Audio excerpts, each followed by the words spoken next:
नमस्ते। चलिए आज बात करते हैं भानगढ़ किले की। एक ऐसी जगह जहां कहते हैं कि इतिहास, कहानियां और खौफ सब एक साथ बसते हैं। भानगढ़ को यूं ही भारत की सबसे भूतहा जगह का दर्जा नहीं मिला है। आखिर ऐसा क्या राज दफन है इन खंडहरों में? ये एक ऐसी कहानी है जो सुनने वालों के रोंगटे खड़े कर देती है आज भी। और सुनिए, ये सिर्फ कहानियां या अफवाहें नहीं हैं। ये देखिए, ये आर्कियोलॉजिकल सर्वे ऑफ इंडिया की तरफ से लगा हुआ ऑफिशियल वार्निंग बोर्ड है। सोचने वाली बात यह है कि सरकार खुद लोगों को यहां रात में जाने से रोकती है। ये चीज इस जगह के रहस्य को और भी ज्यादा गहरा बना देती है ना? तो सवाल तो यही है, आखिर 17वीं सदी के इस किले में ऐसा क्या हुआ था कि आज भी सदियों बाद इसके दरवाजे रात होते ही कानूनन बंद कर दिए जाते हैं। चलिए इस कहानी के पन्नों को पलटते हैं और इसके पीछे की सच्चाई को जानने की कोशिश करते हैं। इस किले के इस डरावने वर्तमान को समझने के लिए हमें इसके शानदार अतीत में जाना होगा। एक वक्त था जब भानगढ़ वीरान नहीं था, बल्कि जिंदा दिली से भरा रहता था। 17वीं सदी में राजा माधो सिंह ने इस शहर को बनवाया था। जरा सोचिए, बड़े बड़े महल, चलते फिरते भीड़ से भरे बाजार, हर तरफ खुशहाली ही खुशहाली। मतलब एक बिल्कुल हंसता खेलता समृद्ध राज्य था ये।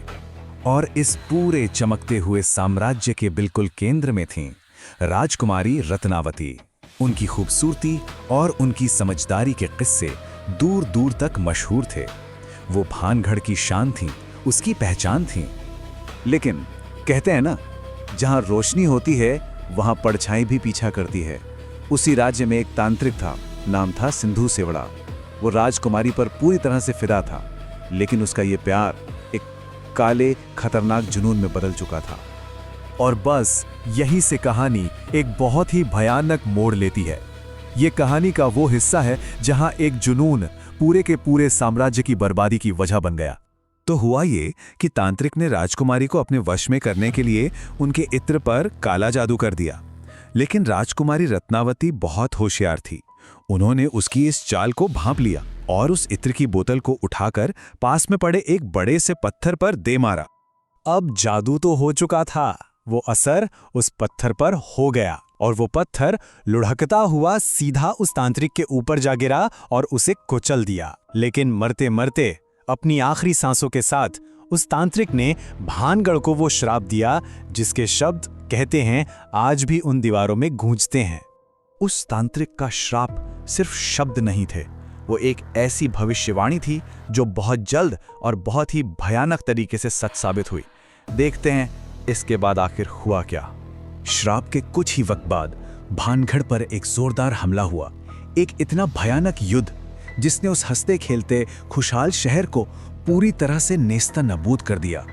महल खंडहर बन गए, बाजार सूने पड़ गए और जो लोग जिंदा बच गए वो उस श्रापित जमीन को हमेशा के लिए छोड़कर चले गए। सोचिए, एक जीता जागता शहर एक ही झटके में एक भुताहा शहर बनकर रह गया। तो चलिए अब वापस आज के वक्त में आते हैं। उस तबाही के सदियों बाद भी भानगढ़ का अतीत उसका पीछा नहीं छोड़ता। कहते हैं कि उस जंग की, उस श्राप की गूंज आज भी किले के खंडहरों में कैद है।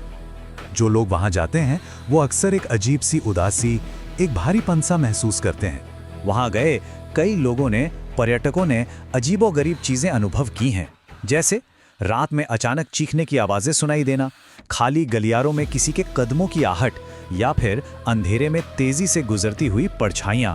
ऐसा लगता है जैसे कोई अनदेखी उपस्थिति, कोई अदृश्य शक्ति आज भी वहां मौजूद है। और सबसे डरावनी बात, वहां के स्थानीय लोगों का यह पक्का विश्वास है कि अगर कोई भी सरकारी चेतावनी को नजरअंदाज करके रात में किले के अंदर रुक गया तो वो सुबह का सूरज देखने के लिए कभी जिंदा वापस नहीं लौटता।